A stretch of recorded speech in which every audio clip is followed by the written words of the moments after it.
আসসালামু আলাইকুম, আশা করি সবাই ভালোই আছেন। আজ আপনাদের জন্য রয়েছে খুবই ঝটপট এবং সুস্বাদু একটি মাছে ভাতা বাঙালি রেসিপি। সেটা কি? কলা পাতায় বেলে মাছ। এখানে আমি 5টি বেলে মাছ নিয়ে নিয়েছি এবং বেলে মাছের সাথে শুরুতেই আমি আমার প্রয়োজনীয় উপকরণগুলো দিয়ে দেব। দিয়ে দিলাম স্বাদমতো লবণ, হলুদ গুঁড়ো, মরিচ গুঁড়ো। একটু সামান্য মাখিয়ে নিয়ে আমি দিয়ে দেব সর্ষে বাটা। সর্ষে বাটাটা একটু স্পেশাল। সর্ষে বাটার সাথে দিয়ে দিয়েছি হচ্ছে কাঁচা মরিচ, লবণ এবং একটু ধনেপাতা দিয়ে একসাথে এটা ব্লেন্ড করে নেওয়া হয়েছে। সেই সর্ষে বাটাটা মিশিয়ে নিচ্ছি এবং এরপরই দিয়ে দেবো একটুখানি সামান্য সরিষার তেল। তারপর সবগুলো উপকরণ একসাথে খুব ভালোভাবে মাছের সাথে মাখিয়ে নিতে হবে।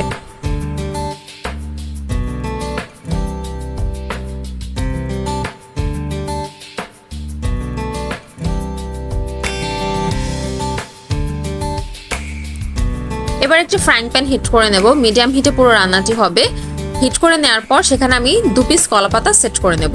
কলাপাতাটা সেট করে নেওয়ার পর তার ভিতরে আমি বেলে মাছটা যে মাখিয়ে রেখেছিলাম সেই মাছটা সুন্দর করে দিয়ে দেব।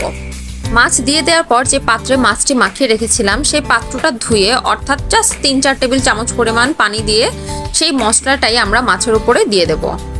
ভুল করে বেশি পানি দিয়ে দেওয়া যাবে না, খেয়াল রাখতে হবে, কারণ যখন এটা সেদ্ধ হতে শুরু করবে এমনিতেই অনেক পানি ছাড়বে এটা এবং কলাপাতা থেকেও অনেক পানি বেরিয়ে আসবে। এরপরে সব সেট করে নেওয়ার পর উপরে আরো 2টো কলাপাতা আমরা এভাবে মাছের উপরে বসিয়ে দিয়ে একটি ঢাকনা দিয়ে ভালো করে আটকে দেব। ঢাকনাটা এমনভাবে আটকাতে হবে যেন কোথাও চারপাশে কোনো ফাঁকা থেকে না যায়, অর্থাৎ ভেতরে কোনো বায়ু প্রবেশ করতে না পারে, এটা খেয়াল রাখতে হবে। এবং মাছ যেন বেরিয়ে না আসে কলাপাতা সরে গিয়ে। এভাবে করে ঢেকে দিয়ে 10 মিনিটের মতো কুক করব। এরপর একটু চেক করতে হবে। চেক করে যদি দেখেন যে পানি রয়ে গিয়েছে তাহলে এটা আবারও ওই একই সিস্টেমে ঢাকনা দিয়ে ঢেকে দিয়ে আবার 10 মিনিটের মতো কুক করব। এর বেশি সময় লাগে না এটা রান্না হতে, 20 মিনিট ইজ এনাফ।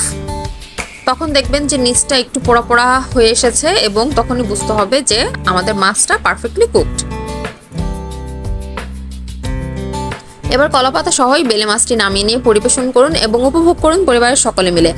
আশা করি আপনাদের রেসিপিটি ভালো লেগেছে এবং বাসায় অবশ্যই ট্রাই করে দেখবেন এবং আপনাদের সকলকে ধন্যবাদ এতক্ষণ সঙ্গে থাকার জন্য।